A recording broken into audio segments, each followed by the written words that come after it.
Have you read Ecclesiastes 8? How much do you know? How much do we know collectively? How many times do you read something you didn't know? How many times do you read about a new discovery, some new planet, some new star, something new about walnuts or something like that?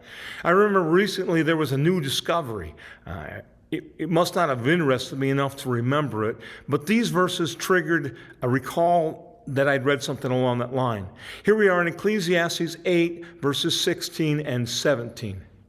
When I applied my mind to know wisdom and to observe the activity that is done on the earth, even though one's eyes do not close and sleep day or night, I observed all the work of God and concluded that a person is unable to discover the work that is done under the sun.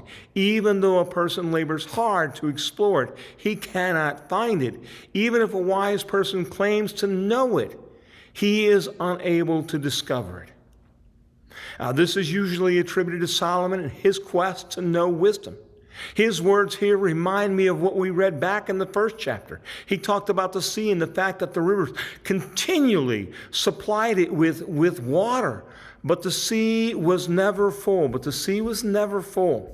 In this continuous quest to discover wisdom, he found that it was an open book. One could study day and night and not sleep. Yet he would cease to exist without closing the book on the search to know wisdom.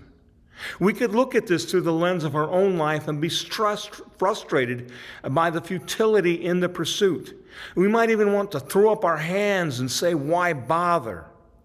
Or we could stop and consider how great our God is.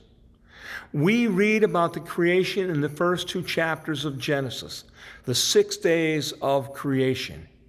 And here we are in the year 2023 with all of our technology, and we still haven't unpacked or discovered all that God accomplished. I'll choose awe instead of frustration.